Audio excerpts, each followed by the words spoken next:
Yun, Bismillah, Alhamdulillah, wassalatu wassalamu ala Rasulillah, Muhammad. Assalamualaikum warahmatullahi wabarakatuh. Ngayon guys, nandito tayo ngayon sa project natin sa SM Baliwag SM Baliwag, pero totally hindi kami nag-construct nito. Kami ay tinawag lang para mag-rectify ito kasi may box to itong area na ito. Ayan, may box to na hanggang dito yung taas. Hindi ko lang siya na-videoan ano yung una dati, yung una dito. Tinanggal namin yan, tapos yung pinagtanggalan tinalis namin. Tapos ito na ngayon, ito na yung mga kabite sa salpak.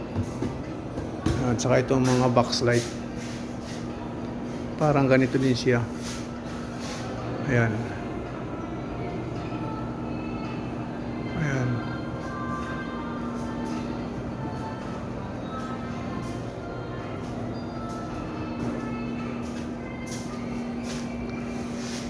Ito yung parang ganito siya nakalubog din.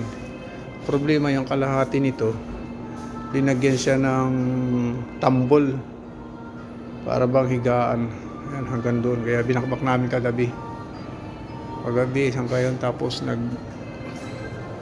tayo ng tambol dito sa ito. Ayan, kasi open din to, pinagdaanan ng roll up kasi open yan, kaya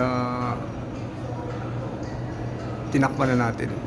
Ayan, tapos yung dating ilaw na madilim, pinalitan na natin. Ayan, ito yung ilaw, siya, warm light. Pinalitan natin ang daylight. Ito yung pinalit natin. Ito. Tapos yung mga kwadrado naman ng mga ilaw, ayan sa gilid na yan. Ito. Pinatanggal na yan.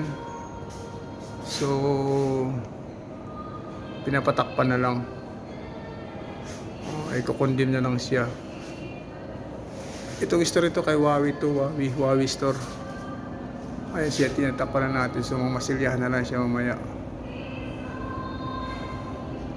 At pagkatapos nito yun, tapos na tayo dun sa kinuha na binigay sa atin na scope of work. So ano man yung matitira dito, iba naman yung sasalo.